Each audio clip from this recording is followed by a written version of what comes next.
Nós estamos, Luiz Fernando, há quase 35 anos pretendendo regulamentar o crédito de exportação do ICMS da Lei Candir, e nós não conseguimos ainda aprovar essa lei complementar. Nós estamos há mais de 30 anos pretendendo tributar as grandes fortunas, Gilberto, e nós não aprovamos essa lei complementar.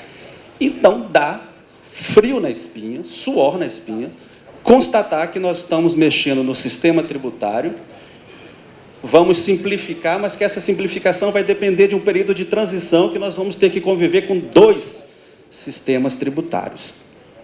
Dá frio na espinha e eu contesto um pouco essa simplificação nessa forma de transição. A segunda coisa que eu acho mais importante, que é o seguinte: nós estamos excluindo o ICMS, o IPI e o PIS/COFINS. São 3 tributos que, por norma constitucional, princípio da não cumulatividade, garantem a manutenção de crédito.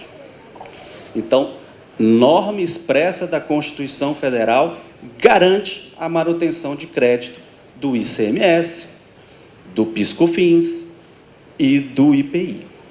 Nós vamos suprimir essas 3 normas constitucionais, vamos extingui-las, vamos tirar do texto constitucional para criar o IBS, que não garante tomada de crédito.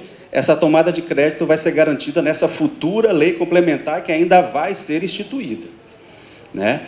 Então, como sugestão para debate e reflexão, uma proposta clara, de garantia e de manutenção dessa tomada de crédito, porque nem mesmo com norma constitucional a gente tem uma garantia desses créditos.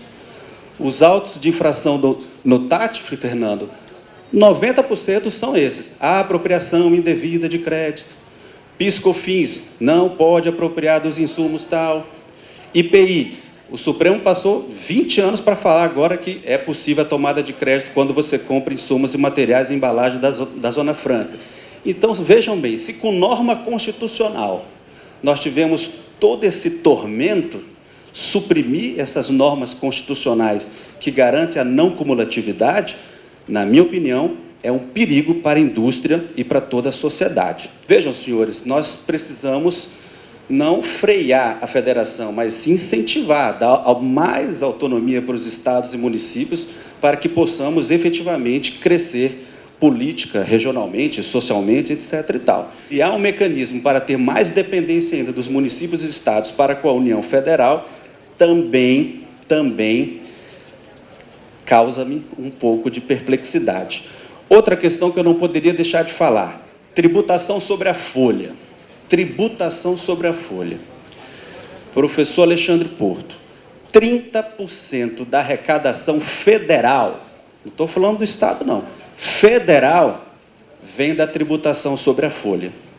Não tem uma linha muito clara falando dessa tributação sobre a folha. Não tem. O que existe é a extinção de 5 tributos. E a folha, e o setor produtivo, e a contribuição patronal. Nós vamos continuar 30 anos da Constituição Federal tributando como se fosse do passado? Enfim, nós temos que ter uma proposta, uma posição clara da Câmara dos Deputados, do Congresso Nacional, sobre qual é o tratamento sobre a folha. Outra coisa importante: em 1988, o grande grupo econômico do país eram as lojas pernambucanas, né? Hoje nós temos que pensar numa tributação mais imaterial, a tributação da era digital, o streaming, Netflix e toda essa economia que está à margem da tributação no sistema tributário atual e que me parece que não está muito clara, emenda 45. Tá? Muito preocupante, isso é uma proposta que parece que vai vir do governo federal, né? O ministro Paulo Guedes, de vez em quando, ele solta uma entrevista que quer trazer a não cumulatividade para o setor de serviços e a questão do PIS/COFINS. O setor de serviços não tem como apropriar crédito. Ele não tem insumos. Ele não é uma indústria. Então, dizem estudos que a carga tributária para o setor de serviços, se trouxer a não cumulatividade do PIS/COFINS para os serviços, pode aumentar coisa de 40%, 50%. Nós temos uma matriz tributária injusta. O governo, comodamente ou injustamente, ou com maldade mesmo, ele tributa o consumo, né? O mendigo que compra uma pasta de dente, ele sofre a mesma carga tributária que o empresário grande. Isso é uma injustiça para o país, é um sistema regressivo, cruel, inconstitucional. E com o IBS, trazendo a discussão para o IBS, na busca da simplificação, nós vamos continuar cometendo esse pecado, investindo nessa crueldade de se tributar o consumo.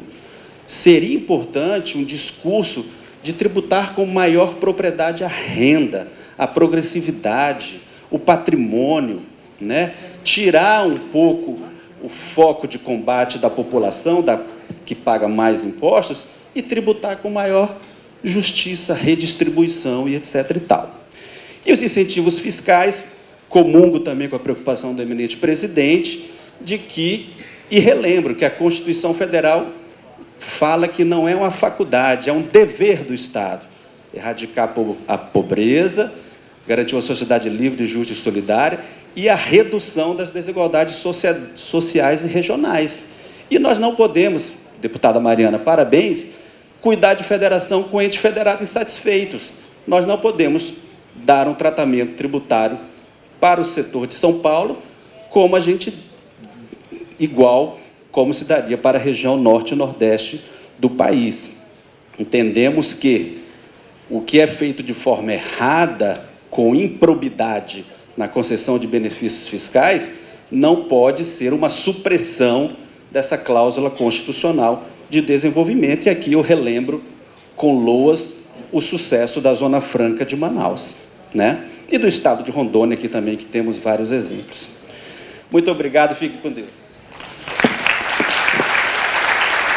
Nós gostaríamos de agradecer imensamente a contribuição do Dr. Breno de Paula, dos mais renomados e conceituados tributaristas do nosso Estado, que muito contribuiu para a realização deste evento e desse seminário. Então, eu queria de público aqui agradecer toda a dedicação e entrega para algo tão relevante como o próprio Dr. Breno deixou claro na sua explanação, na sua brilhante palestra. Muito obrigado, Dr. Breno, por contribuir com todos nós.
Nós temos uma matriz tributária injusta. O governo, comodamente ou injustamente, ou com maldade mesmo, ele tributa o consumo, né? O mendigo que compra uma pasta de dente, ele sofre a mesma carga tributária que o empresário grande. Isso é uma injustiça para o país, é um sistema regressivo, cruel, inconstitucional. E com o IBS, trazendo a discussão para o IBS, na busca da simplificação, nós vamos continuar cometendo esse pecado.